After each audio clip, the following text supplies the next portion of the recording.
So, the humanity switch doesn't make sense, right? I mean, I assume if you clicked on this video, you know what I'm talking about. One of the most important parts of a supernatural television series or movie is the world building, the lore. Buffy the Vampire Slayer takes place in Sunnydale, California. Due to the town sitting atop a hellmouth, this causes supernatural activity to become a common occurrence for these poor innocent Californians. From robot stepdaddies to being possessed by hyenas, Buffy and her friends never know what supernatural entity is going to try and take them down next. The most common supernatural creature that Buffy faces the most, however, is vampires. In order to become a vampire, you have to Make you a vampire, they have to suck your blood. And then you have to suck their blood. It's like a whole big sucking thing. Mostly, they're just gonna kill you. Draining the body of blood until they are almost dead is important, and it's in line with the lore of a lot of other vampire media. Not to spoil anything if you haven't seen it, but the movie Sinners has a similar rule. If the body hasn't been completely drained, then they will come back as a blood sucking fiend. In the Vampire Diaries, a vampire's blood can act as a tool for healing and a form of protection from death.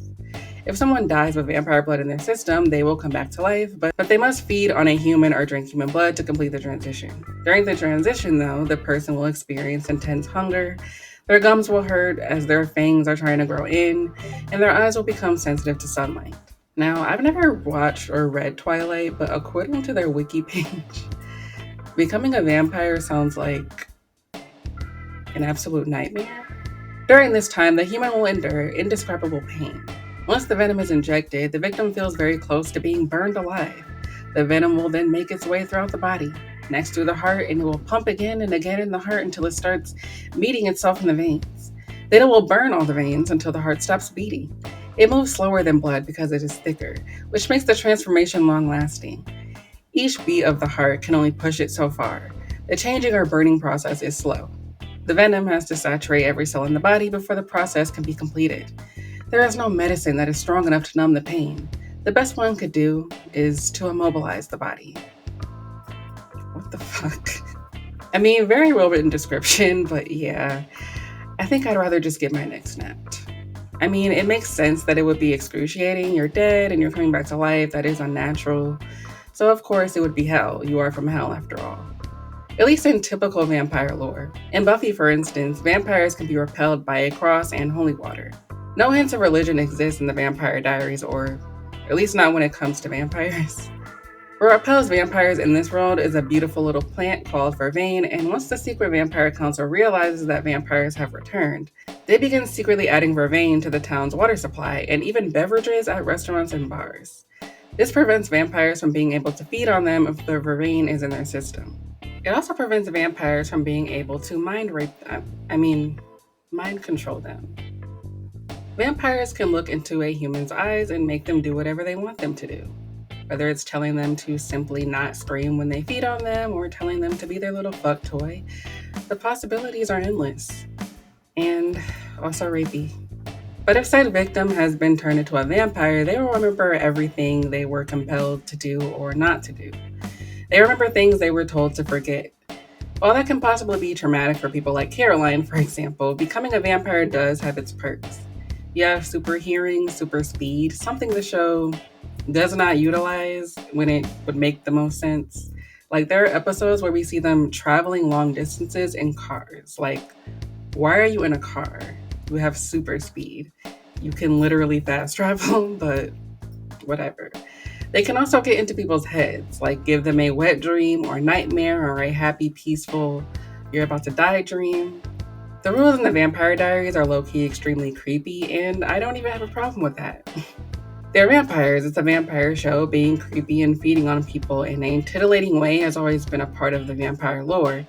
There's always some gross shit, like kissing someone with human blood on your mouth, or like that spit scene in Sinners. I just think 90% of the problems with TVD could have been solved if the show centered around college kids and not minors. I say all this to say that I actually really like the lore in TVD. It's actually the main thing that drew me to the show. I liked the idea that they could walk in the sun. I've heard people say that the daylight thing is stupid, but I don't agree with that because there was a daylight necklace that existed in Buffy in like season 4, I believe. So it's not even a new thing for this show. But also, this is a universe where magic is very prevalent. We learn at the end of season 1 that Emily, Bonnie's great great great great great great grandmother, a black slave, spelled all of Jonathan Gilbert's inventions to make him look like a genius. Emily pledged her loyalty to Catherine, but she couldn't stand by and watch innocent people get killed. This was the only way she could think of to help, to let Jonathan Gilbert believe he'd actually invented these devices. And that's just like a one-off line that they drop and never return to. It's so weird. But my point is that magic in this universe can do pretty much anything because they kind of use it as like a get-out-of-jail-free card. So the idea of a magically spelled ring that can help vamps walk in the sun is not stupid to me in this universe, and I think that's cool because it makes it harder for people to be able to tell who is a vamp and who isn't. Like you'd think after they learned about the daylight ring that they would just make anti-jewelry laws. Wow, my worst joke ever. I like the idea of being able to eavesdrop on people's conversations without them suspecting a thing, and I even like the idea of compulsion, but I would honestly just use it to scam rich people out of their money by compelling them to give me their money or compelling them to redistribute their wealth. That's probably the less selfish and healthier thing to do. The super speed thing seems so convenient and would probably reduce carbon emissions. Being a vampire in this universe just seems kind of nice, so long as you keep a low profile and don't make too many friends. You would have to move around a lot and not settle down because you don't want to get too attached to anyone because they're going to die, and you're going to have to watch people you love and care about die, and that sounds terrible if I'm being honest. In most vampire media, vampires become purely evil the minute they turn. They are not who they once were because who they once were is dead. This is a demonic version of their former self. In Buffy, Angel, played by David Boreanaz, I think that's how you say it, was cursed with a soul, making him the only vampire with a soul. It's why Buffy doesn't immediately kill him when she learns he is a vampire, and why she falls in love with him. But it's a thin line between love and hate when Buffy's pussy causes Angel's soul to disappear, and he becomes the purely evil Angelus, the man he was before he was cursed. You know how women be causing men's souls to disappear when they fuck them? So something to know is that the Vampire Diaries, while it clearly takes inspiration from both Buffy and Twilight, the Vampire Diaries books in which the show is adapted from came out in the early 90s. I realize now, looking up the date of the books, that the author L.J. Smith passed away this year in March? Like, holy shit, I did not hear anything about this. Rest in peace. That's really sad because she was only 66, but back to the point. So I do sometimes get annoyed when people say TVD just rips off Twilight because many of the rules in TVD come from the books, which are older than the Twilight books. The show, however, does clearly take a lot and sometimes too much from Buffy and the Twilight movies. Stefan's look is very Edward Cullen coded in the first couple of seasons, and Twilight the movie and TVD the show came out around the same time. Like, I don't think there's anything wrong with paying homage. It's just weird because the show and the writers made it clear that they were not interested in being faithful to the source material, so they were going to imitate the other, at the time, popular vamp properties instead, I guess. Elena was supposed to be a blonde mean girl, like Caroline kind of. And they said they went against that detail because they felt Nina was perfect for the role, but I think they just wanted a brunette to make her seem like an every woman, as I discussed in my Catherine video. You can just see that based on how they write Caroline and other blonde characters in the show. I'll talk about that in a separate video, but yeah, that's the reason. Another major change was that she was supposed to have a baby sister, like an actual baby sister, not a 16-year-old brother named Jeremy who smokes weed. There was another friend they had named Meredith who does appear in the show but as a completely different character. They just use the same name. And she doesn't even show up until season 3 and was also married to Paul Wesley, apparently. And even though the writers straight up say, or claim rather, that they were not interested in following the books, they do decide to keep in the weird glorification of the Confederacy that did exist in the books. Like, why not omit that if you weren't going to say anything about it, making it feel weirder when we watch Bonnie, the only black character, at a fucking Confederate parade where a bunch of white kids are play acting on a float as Confederate soldiers. And in the beginning of that episode, Elena sees Jeremy in his Confederate soldier costume and she's like, "You look great." Like, what the fuck? As I said in my cat video, this show has a lot of baffling shit in it. There are other changes, but I'd rather save that for a separate book versus TV show video. I've only read the first couple of books, and so I'm not sure if this rule exists in the books or not, or if it was created by the show. You guys can tell me if you know, but one rule that has always baffled me is the humanity switch.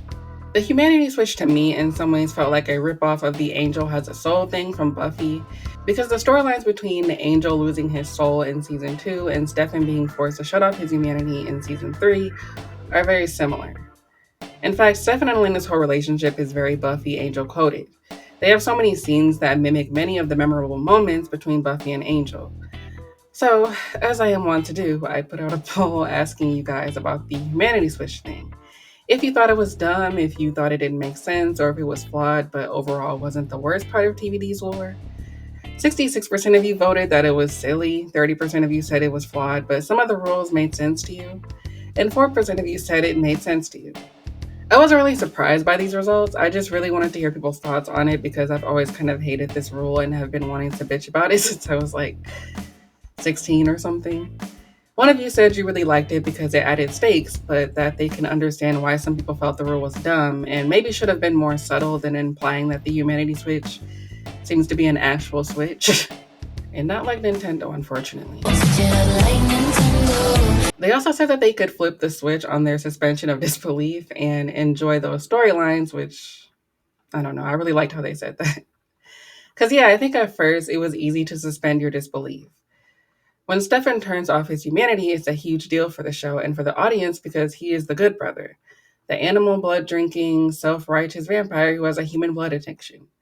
Seeing him be forced to turn off his humanity was exciting because we've never seen this side of him before, besides the flashbacks of him as a Ripper. As the season goes on, Stefan's humanity just kind of comes back, and he is bombarded with remorse and self hatred and regret, and he now must work to redeem himself and make amends, especially to Elena, who he hurt the most. This storyline works because the show did do a good job of writing Stefan as this good guy with an extremely dark past that explains why he is the way he is now. And personally, I feel like this is really the only humanity switch storyline that is written well and actually works. Because from here, we would see at least two more notable main characters switch off their humanity, and the way it plays out is pretty fucking lame. Redemption and love are some of the main themes of the Vampire Diaries, but coercion and taking away people's bodily autonomy is also a major theme in the series. People are constantly being compelled or sired to do things they don't want to do. Klaus Michelson in Original Vampire is actually a hybrid.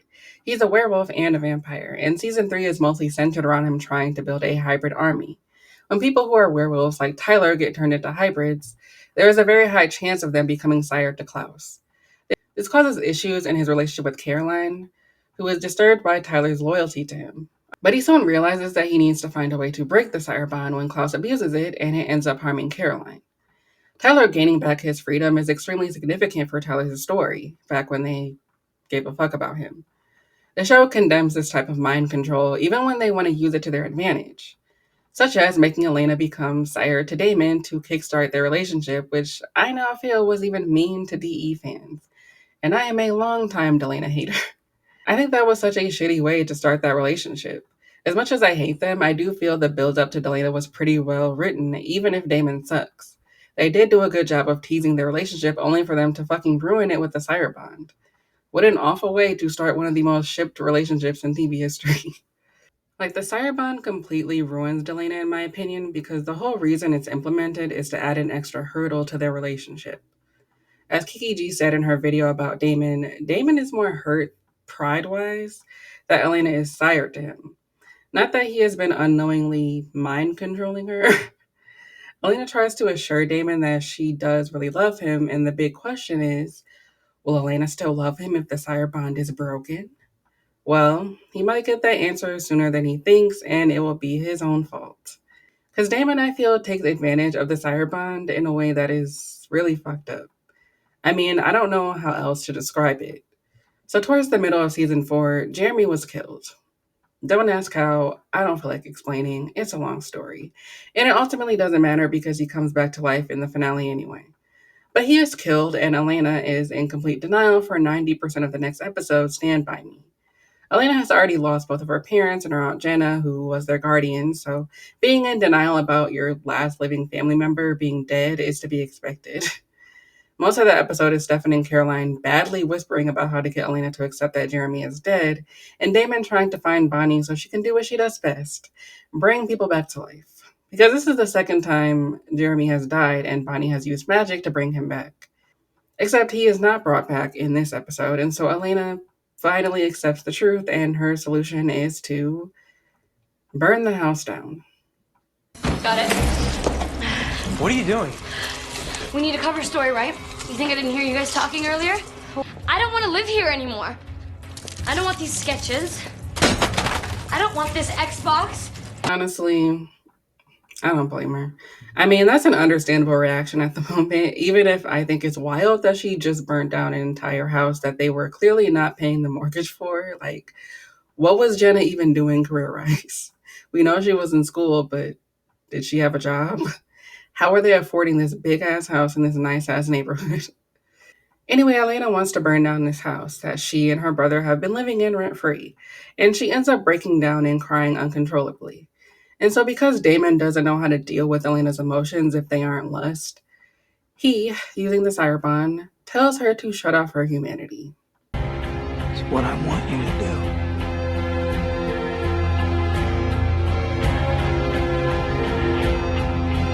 Just turn it off.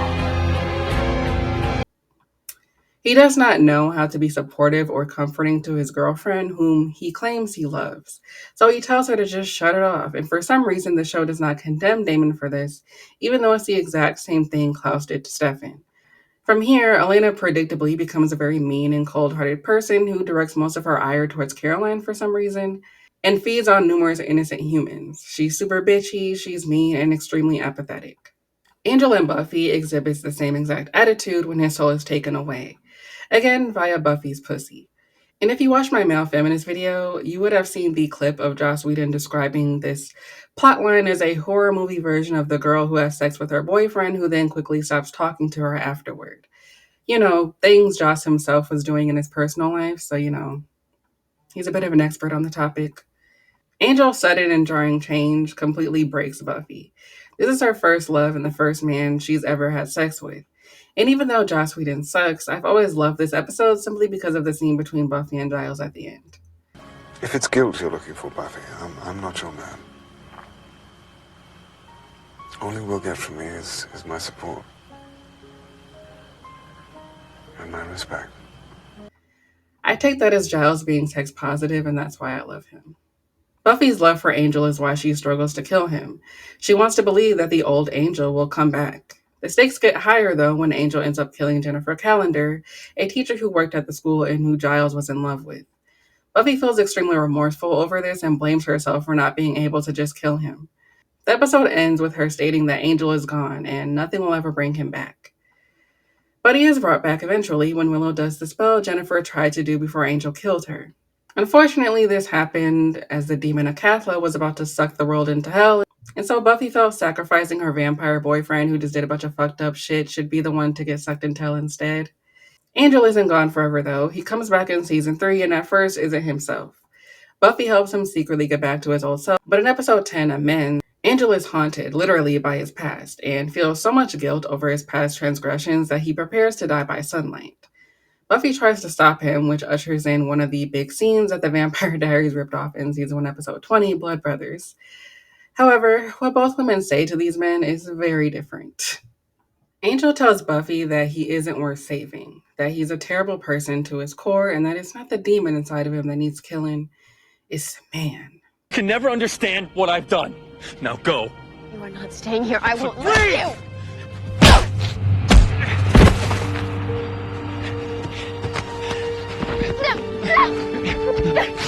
Am I a thing worth saving, huh? Am I a righteous man? Buffy, through tears, tells Angel that he has a chance to make amends and redeem himself. But if he kills himself now, he'll forever be remembered as a monster. What I appreciate about what Buffy says versus what Elena says to Stefan is that she's not letting Angel off the hook. She doesn't try to downplay what he did, nor offer him any excuses. She even admits that she wished him dead because of all the awful things he did to her. Also, Willow just saved her life, dude.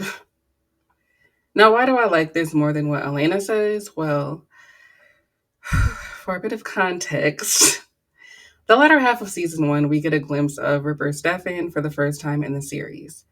After Bonnie's Grams dies after opening the tomb for Damon's selfish ass, the veil to the tomb is left open and a bunch of vamps escape, and the main thing on their brain is Vengeance, of course. Not just for the descendants of the founding fathers of Mystic Falls, but also for the Salvatore brothers, who are partially responsible for them ending up there in the first place.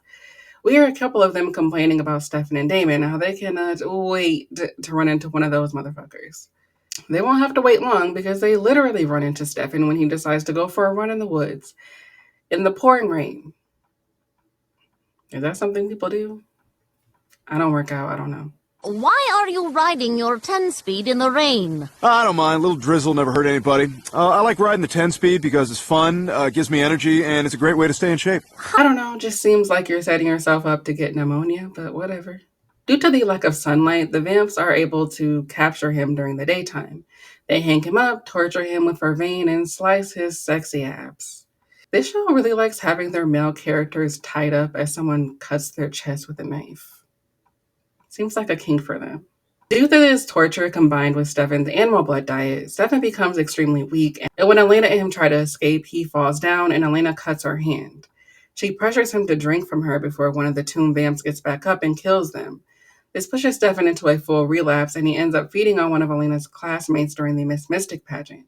For viewers, this is the first time we've seen Stefan feed on someone, actually, and for Stefan, this is the first time in years that he's done so. Once Damon and Elena trap him in the basement of the Salvatore house and try to force him to get back on his animal blood diet, Stefan's recent relapse triggers memories of the many atrocities he committed in the past, when he was a Ripper. Elena tries to get him to drink animal blood, but he is refusing to feed and tells Elena that he doesn't want to survive. Later on, Elena learns from Damon why he won't feed. Part of it being that he killed his father, which led to him completing the transition to becoming a vampire, and the other part being he forced his brother to turn with him when Damon had told him earlier that he was going to die. This was all to be with Catherine, blah, blah, blah, whatever. And so Stefan sneaks out of the basement without his daylight ring and prepares to die by the quarry where he forced Damon to turn.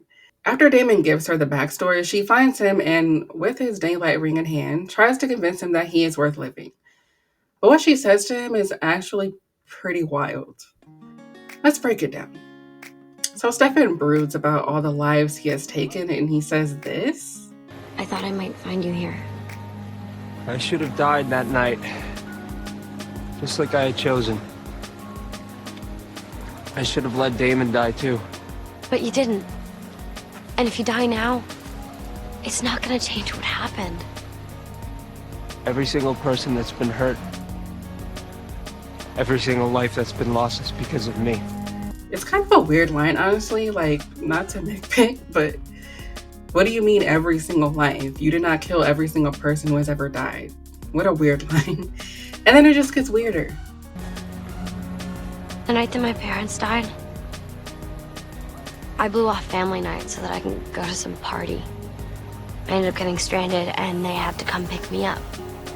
That's why we ended up in the car at Wickery Bridge, and that's why they died. Okay, so Elena is comparing apples to oranges. Actually, no.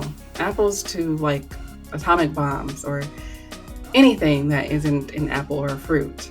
Because she's comparing two things that have nothing to do with each other. First of all, she says our actions set things in motion, which is just a really dumb line. Like, duh, our actions set things in motion. What a dumb line. Oh my God, I'm sorry. That's mean, but choosing to murder a bunch of people is not the same thing as inadvertently causing your parents to end up in a situation where they would die in a car accident. I don't even know if that made sense. Like, yes, your parents probably wouldn't have died had you not called them to pick you up that night. Maybe if you stayed for family game night, they would still be alive. So I get what she's saying. Not that she should blame herself, but I get what she's saying. I just don't think that has fuck all to do with what Stefan is feeling guilty about. What you are feeling, Elena, is survivor's remorse and also just grief. People always blame themselves when a loved one dies, even if nothing they could have done would have changed the outcome. It's so strange for the show to imply that these two situations are in any way the same. They just need Elena to be able to relate to him, and it just feels so forced. Ultimately, the moment concludes with Elena telling him that he could put this ring on and keep fighting. And of course, he chooses to keep fighting. Returning to the poll that I put out a few weeks ago, one of you made a good point about how the humanity switch feels like an easy cop-out for the main characters to do fucked up shit and then blame it on the humanity switch. And they added that it would have been more interesting if the characters chose to turn off the humanity instead of being forced into it. This is why the humanity switch thing is frustrating, because it puts everything these people do in this moral conundrum where Stefan, for example, is forced into being a vampire. He did not choose this life. He also ended up turning because his dad tried to kill him. Twice. And I think Stefan was in his right to do that. His dad shot them dead. So him turning because his dad's blood was everywhere, I don't think is totally his fault. We know that when vampires are in transition, they are craving for blood and have not adjusted to being a vampire enough to be able to control themselves. And he was just defending himself. But then we have to ask, does that mean Ripper Stefan is not Stefan's fault? Stefan did turn off his humanity, and from what we're meant to understand about the switch is that it turns you into a purely evil version of yourself. In order to get someone to switch their humanity back on, they have to be emotionally manipulated or something. I don't get it. And this is the aspect of the humanity switch that I hate. And it's what makes these storylines, especially Elena, so boring and pointless. To me, your humanity switch being turned off should mean that it is not possible to turn it back on. Why and how could you be guilted into turning your humanity back on if it's off? Like, you don't feel remorse. Like, it's just stupid to me. It just doesn't make sense to me. I'm sorry, but it should have been an irreversible thing that can only switch back through like super magic or something. I don't know. Because it makes these plot lines formulaic and predictable. This is how the plot lines play out. Person turns their humanity off, either by force or choice. Rarely by choice, it seems. Person becomes a piece of shit and acts like a shit to everyone. Everyone tries to get through to them and take offense to the mean things this now shitty person is saying to them to get them riled up, even though they know that this isn't how they truly are. Liam! The boy I totally forgot existed. Sometimes a road trip takes place. They sometimes have sex with one of the main characters. They might go on a killing spree before the gang captures them and locks them up somewhere to force the humanity out of them.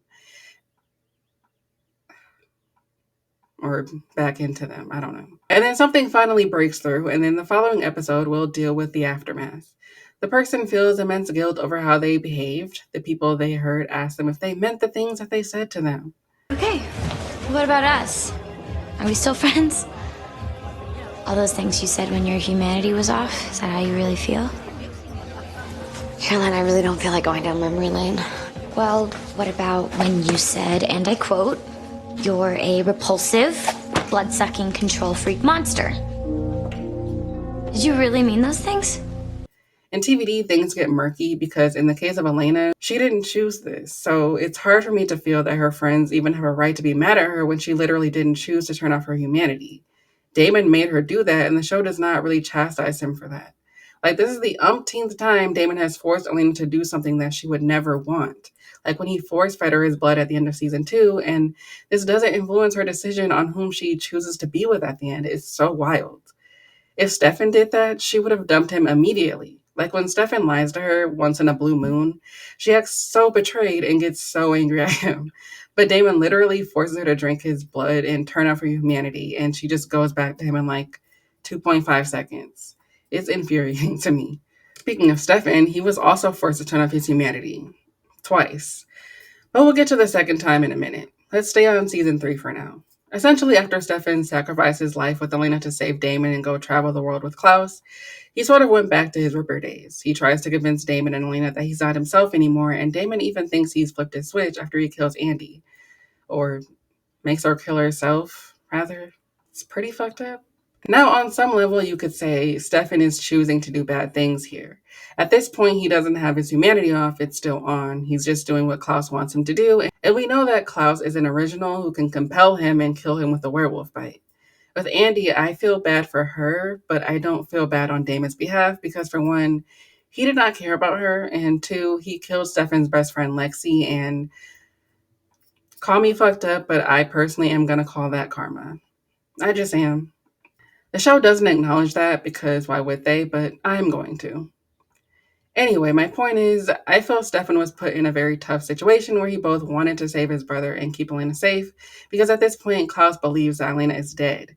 He is not aware that she came back to life after draining her body of blood during the ritual. So Stefan is also trying his hardest to keep Klaus away from Mystic Falls. But Klaus is not dumb. And he and Rebecca pick up on the fact that Stefan isn't being totally honest and return to Mystic Falls and ambush the school's senior prank day.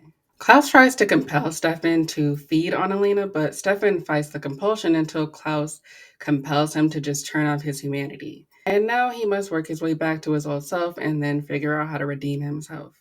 It's just strange because the show doesn't want certain characters to take agency in their bad decisions, so they do things like this. Make someone make them bad so that we can have an easier time forgiving them. Like, I don't know. It would have been kind of nice if Stefan just turned it off because he felt guilty about all the stuff he was doing with Klaus before he came back to Mystic Falls. That's why I feel bad for Elena to some extent when she finally gets her humanity back because she didn't want this. And I don't know if she should bear the sole responsibility of her actions during that time when it was Damon who made her do that and knew what was going to happen. These characters act so baffled and confused anytime someone shuts off their humanity as if they don't know what it means to shut off your humanity. Elena met her birth mother in season 1, who turned and had her humanity off. She saw how cold and mean she was, and she straight up told her to not try and find some shred of humanity in her because she will not find it. I'm not saying it wouldn't be jarring or upsetting, but it's not like Elena shut off her humanity in private and they just didn't know and suddenly she was just being a bitch. They watched Damon tell her to turn it off. I feel like Stefan should have made Damon deal with her since he's the one who wanted this because he can't deal with his girlfriend grieving. The reason these storylines kind of suck is because these characters have to go back to the way they were, and it always ends up feeling like all of that was for nothing. And that is especially true when Caroline gets her turn at the old switcheroo. So in season 6, Caroline's mom was diagnosed with cancer. I'm not going to get too much into this storyline here because I have a lot of thoughts on it, and I'm going to save those thoughts for the Caroline video that I'm going to make in the future. But just know I have thoughts on that.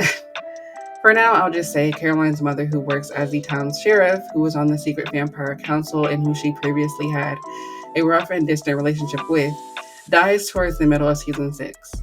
Season 6 is certainly better than season 5, it's a little more coherent and the scenes that don't involve Elena are the most interesting. I hate to say it, but it's the truth. Even Damon and Bonnie scenes together were more interesting than the Notebook / The Vow plotline that they were doing with Elena and Damon. And Sheriff Forbes dying felt right, and I like how they handled it.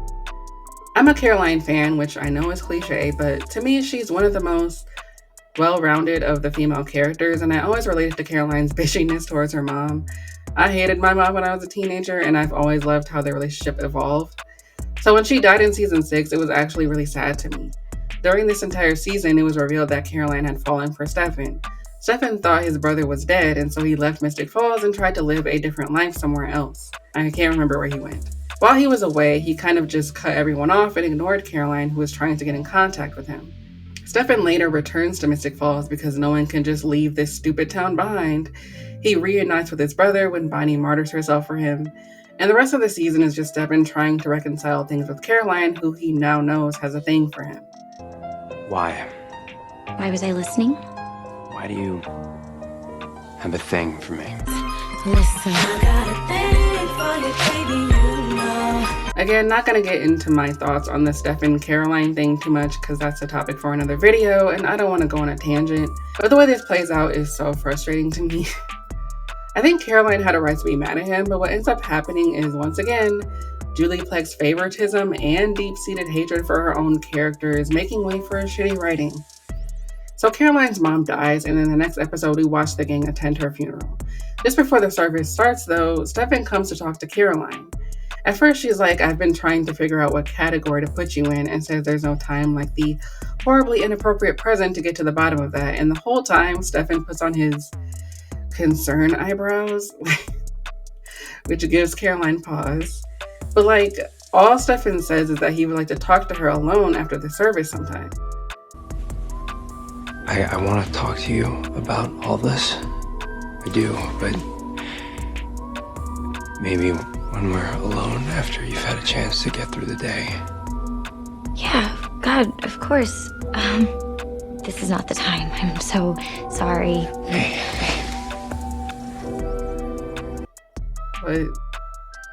What is wrong with that? Because the show uses this line, I guess, as the reason why Caroline decides to just shut off her humanity. Because I have to drag the AfterBuzz podcast every time I talk about this show, I'd like to note that Roxy, the archetypal DE fan on the panel, actually said some shit that I agreed with when they covered this episode, and I did not think that that was possible. He knows his brother's a really good guy. It's not like his brother came into him and said, yo, guess who I slept with last night? Like, I got laid. He was like, we had a moment, we kissed. And he knows that his brother has good intentions usually, so I don't think he thought they were, like, drunk or anything. So it's just weird to me because I feel like after one kiss, how do you know if you're in love with somebody? You don't have to know after one kiss. Timing. See, I don't think he would have done that, and I think when he was talking to Caroline, he basically kind of did that without saying it, because if he was feeling the other way, I think he would have been like, yeah, I do want to explore this, but since he didn't say anything, I don't want to talk today. I think it kind of showed her that maybe I really don't want to explore this, and I think the reason he felt like that at that moment was because of what Damon said to him. Yeah, I agree with that. But I took it as him really kind of taking his time to figure out his feelings, because it did happen so fast. Her mom did just pass away. You don't want to, especially in this point in time, you don't want to say anything one way or the other without truly meaning it to her. Right. Because she's very fragile right now. So I took it as vulnerable. Him protecting her from himself, and also, a little bit of what Damon said, which is true. Make sure that you're sure about this before you pursue it any further. I was kind of annoyed with Caroline. I didn't understand why she needed to know today. Of course, we learned that later in the episode, why she wanted to know. Okay, I want to talk about that, though, Katie, because I feel like that's putting a lot of pressure on Stefan. She's basically saying, if he is in love with me or wants to be with me, I'll stay sane and keep my humanity, and that will make it so that I'm not in that much pain. But if he's not, that's going to be the thing that makes me turn off my humanity switch. That's not fair. That's kind of messed up, right? Like, she should be grieving for her mom, not focusing on whether this guy is in love with her or not. That's just my personal opinion. What do you guys think about that? Yeah, but she wasn't trying to tell him. I think it is going to get back to him now that Elena kind of figured it out. No, I know she wasn't trying to force it out of him or make him say anything, but I just think that's really not the way she should be thinking right now. Because when Elena finally says to her, Elena follows her home and says to her, if he said something else, would it have been different? I was sitting there thinking, no, there's no way. And she's like, well, he didn't, so. I'm like, what? I think I get it, though. It would be different because she would have someone there that she could make happy memories with and build on top, not on top of the sadness and just bury the sadness, but to grieve with and have someone by her side while she also builds happy memories with that relationship. Absolutely, but this is the reason that people don't like couples getting together after a death. I was okay with it because I didn't think that the two things were coinciding. I felt like they both happened to be happening at the same time, but not because of one another. Mm-hmm. This is now because her mom passed away, she needs to feel this love. And I don't think that that's a good catalyst. I don't know. The correlation there seems off to me. Mm-hmm. T, thoughts on that? I completely agree. It's weird that Caroline is like covertly placing an enormous burden on Stefan's shoulders. If he doesn't ask me out in front of my mother's dead body, then fuck him and fuck life. I'm turning it off. Like, that's not fair. And what really sucks is the way the writers justify this line of thinking. During the service, Caroline sings, and Stefan is moved by her voice that he begins making these, wow, she's amazing faces. Like, it's really weird and so over the top and cheesy. Anyway, later on at the grill, where else? Stefan tells Damon that he doesn't know if he's in love with Caroline, but he thinks something good could come out of it. And Damon's like, well then, go get her. Like, this show loves rom-com tropes, I swear. Caroline returns home as some sad guitar music plays. Did I cry when she smelled her mom's sweater? Yes, I did. Elena shows up Damon style and tells Caroline that she knows that she's planning to switch the flip. Flip the switch. I actually wrote switch the flip. That's really funny. Caroline says she won't be able to pick herself up and move on like she usually would, and that it would be better to turn it off. Elena says nothing good will come from this, and Caroline rightfully says that, well, that's your experience, and I've always had way more control over my vamp self than you ever did, which, yes, she is so fucking correct. Caroline has always been really good at controlling her bloodlust. Now, to be fair to Elena, the sire bond is what fucked up Elena's transition, but The show forgot about that, I guess, because when Elena says, well, you know what happened to me when I did it? And Caroline's like, yeah, you did it. You couldn't handle your brother dying, so you turned it off. I did it. Yeah, that's my point, Elena. You did it. You couldn't handle the pain when your brother died, so you turned it off. Yeah, Damon died, and you erased all your memories. Stefan moved to Savannah and became an auto mechanic. Wait, do you think that you guys are the only ones who get to escape grief? Like, wow. This show cannot hold Damon accountable for fucking anything. It's kind of incredible. However, she is right when she points out how she had Alaric erase her memories of Damon when he and Bonnie got sent to the prison world and no one knew what happened to them, and how Stefan left town. Elena says that she just mentioned two of the biggest mistakes that she's ever made. But Caroline's like, well, were they mistakes, or were you happy that the worst part of the pain was gone? The thing is, I'm mostly on Caroline's side in wanting to turn off her humanity. I would want to do the same thing. I don't think that's weird at all for her to feel that way, and I agree that Elena has no right to be trying to tell anyone how to deal with their grief when, like, she doesn't know how to deal with grief either. And also, everyone handles grief differently. But then Elena, being bold as hell, is like, and if Stefan said the right thing earlier, would that have changed your mind?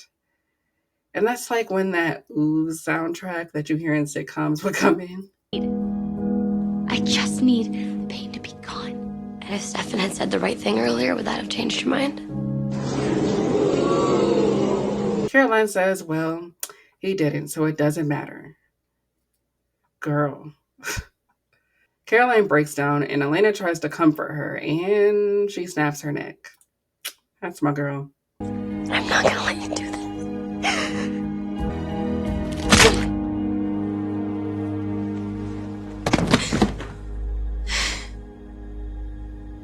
That's not your choice to make. What follows is an irritating series of events because Caroline proves to be the queen of the off switch. I don't know. Maybe there's a better name for that. But while Caroline does begin feeding on humans, she only feeds a little and then compels them to forget as to not deal with, the hassle of bodies piling up. So you didn't kill him because it would be inconvenient. Elena, I shut off my humanity. I didn't turn into an idiot. The last thing I want to do is give you a reason to ruin my life. In return for my good behavior, I want a year where I don't have to feel pain or grief or remorse. You're not going to lock me in a cell and dry me out, and you're definitely not going to try to trigger some latent emotion hoping to snap my humanity back on. So all you want is for us to leave you alone, and then you promise not to kill anyone? That's all I want. Like, it's still wrong in a moral sense, but it's much better than the shit everyone else who flipped their switch did. Like, Caroline decides to pursue singing. She's not interested in just partying and being a bitch. I mean, she is a bitch, but, like, she just wants to have fun. But, of course, no one is allowed to have fun. So everyone makes it their mission to get Caroline to turn it back on. Their plan backfires when Caroline threatens to harm Sarah Salvatore and tells Stefan if he wants her to live, he needs to hit the humanity switch, and he does. But before doing so, asks Elena to make sure to bring him back. Now, this could have been interesting. Two vamps with their humanity off at the same time. But of course, it isn't interesting because this is a Julie Plec joint. Basically, Stefan's unhinged ripper ass fucks with Caroline's plans to be chill and to lie low, and they proceed to feed on women sexually and then fuck. Damon feels the best way to bring Stefan back is to reunite him with his mother, who they both thought was dead, but isn't. Again, not explaining, just watch the show. I'm a ripper. All of the guilt you've carried for your lack of control, it's my fault, not yours. You get it from me.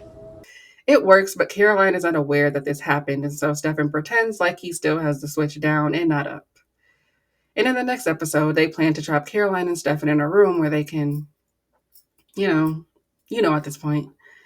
Long story short, they inform Caroline of some letter her mom wrote for her before she died, hoping it will trigger the switch.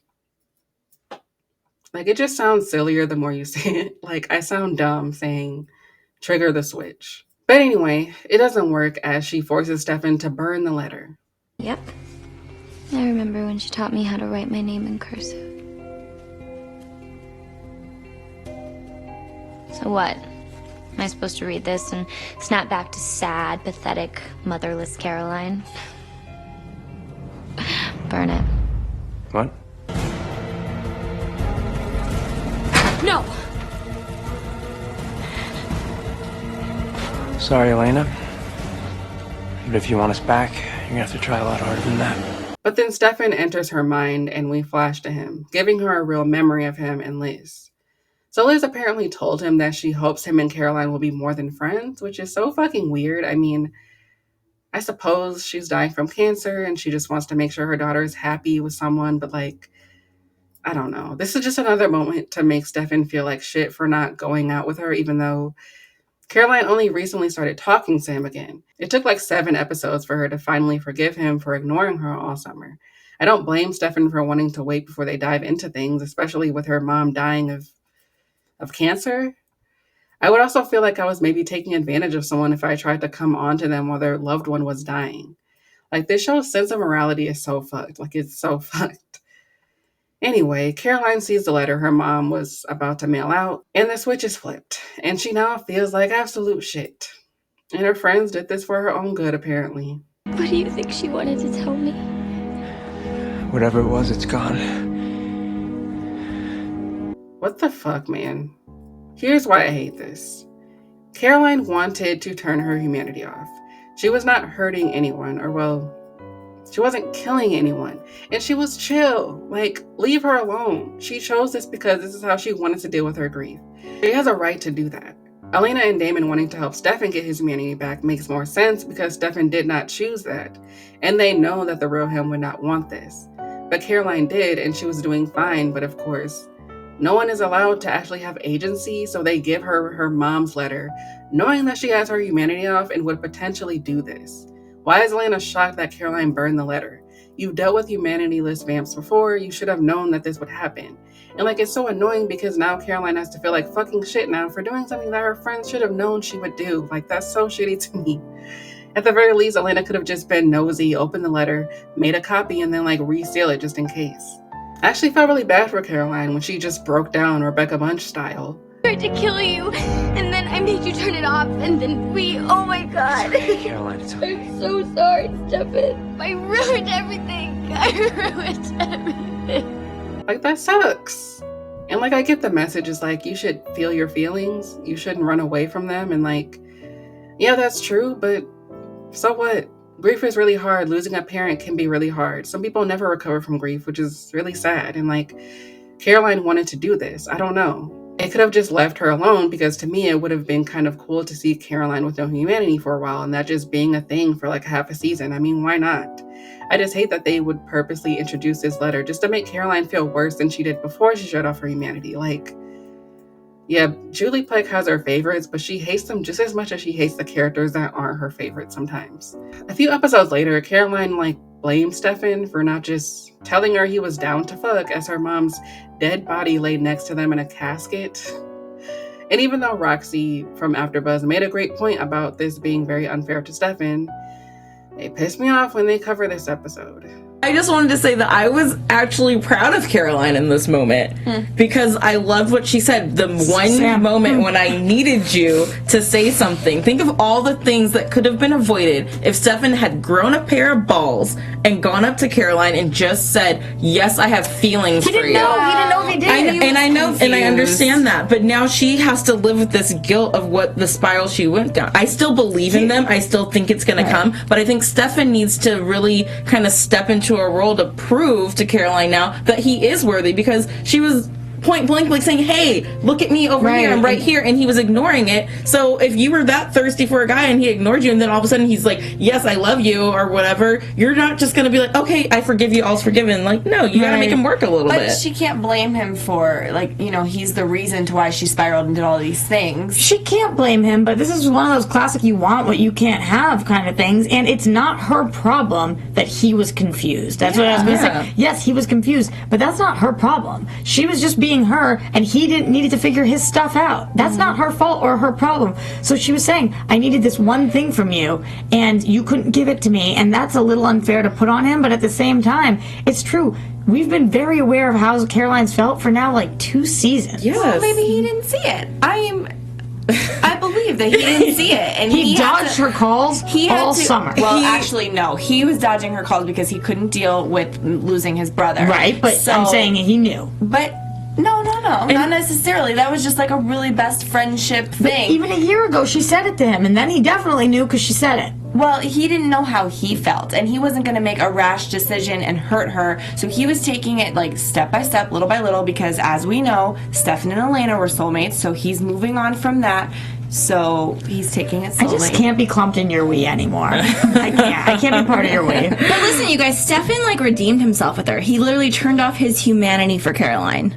He did that because he was again trying to make up for the fact, and he's saving Lily's life at that point. He had no choice. It wasn't Lily's life. Not Lily's. I'm sorry, the other chick, Sarah. Yeah, he was saving Sarah's life. That was not for Caroline. Yeah, he did not do that for Caroline. He was pinned in a corner, and he was like, choose one of the less of two evils, and he chose one that he knew that someone was going to be able to bring him back for and still save the life of someone who's been fighting their whole life to keep them alive. What he did do for Caroline is stay in that room with her and pretend that he was also, and didn't any of those things. He suffered for her. I do think that he is realizing slowly but surely, oh my gosh, I am falling for this girl. It's taken me a long time to realize it, but I am. Yeah, you can't rush him. Yeah, you can't rush him, but sometimes it's a little too late. Ooh, sorry, something else. Because someone in here, I can't see your name right now because it's gone, but someone said that Stefan wasn't avoiding her. His brother had just died, and that's why he was, going through grief. Her mother just died.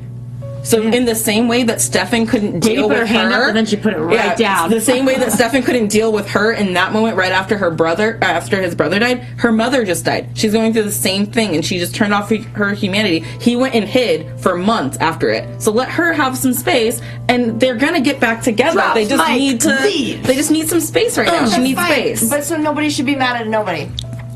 Yes. Nobody should be mad at nobody. Nobody be mad at nobody. It's so stupid, but that's another conversation. On a final note, I feel like Caroline could have had the best off-switch storyline if the writers weren't so obsessed with punishing their characters. I think the humanity switch never really fully made sense. Damon at one point tried to say that some vampires can have a dimmer switch.